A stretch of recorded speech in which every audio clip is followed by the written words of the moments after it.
Okay, here we have the Chinese lift control box. Here we have a hoist pendant, and here we have a roller door circuit. Now each of these are independent to themselves, so we have to interact with each other. First of all, as you can see, this one here was done already. It just bypasses all the control and supplies power through the overload to the hoist. That's permanent power supply to the hoist, of course, via an isolator switch. So we've got some spare contacts here, which is good. And we used some of those spare contacts instead of controlling the power to the hoist motor, but rather to the hoist control circuits itself. With this is replacing the hoist. We've got power coming from the hoist through the contacts for up, down, business as usual, very simple. And but lastly, we had to have roller doors. Now keep in mind that these are up and down contactors here, and they're the contacts. The last remaining spare contacts are here, KMXX and KMSX for up here and down here. And that's the only interaction between all three entities. That's all you need, apart from, of course, 24 volt DC power supply, which I can grab from the magnetic brake, which happens to be 24 volt DC, very handy. And of course the 240 volt for the roller door motors here, neutral and red. From here, neutral and red face. So that's it. You want to keep it simple, and that's as simple as it gets. Now this here is all hard wiring through relays and contacts, old school motor control, no PLCs. It's too small for PLC. You probably end up with more wiring using a PLC. So anyway, and here's our interaction here with these two contacts. So let's say it's going down, and that contact is in, and it pulls in this. This is only temporarily in.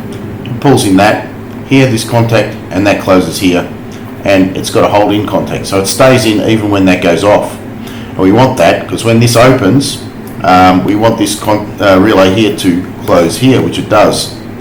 K31J here, see, K31J. So that closes, that K32 is holding in up here, and as you can see we've got power through some interlocks which are closed as well, into the door open power relay, and the door opens, as you can see here, that contact there, and up it goes with forward.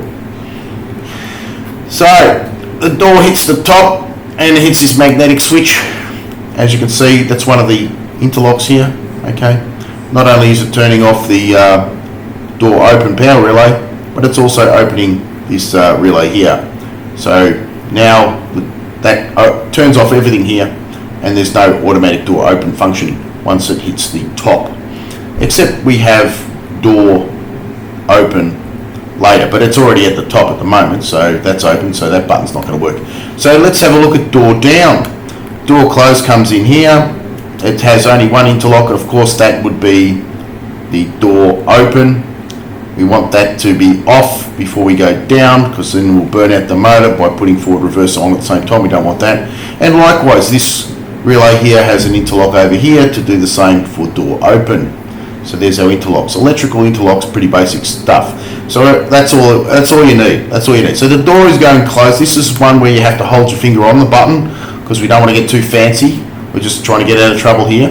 You hold your finger on the button, the door goes down. As you can see, the other contact up here comes in for reverse. And once it's down to the bottom, of course it's going to activate the door lock magnet switch on the actual lift controller box itself, and then it will enable the lift to move between levels. Okay, so we don't need to add that door closed magnetic switch here, or door lock as it's called in the diagram. So let's say I'm going halfway down, I pull my finger off the button, I go, hold on, I've got to put an extra box in the lift.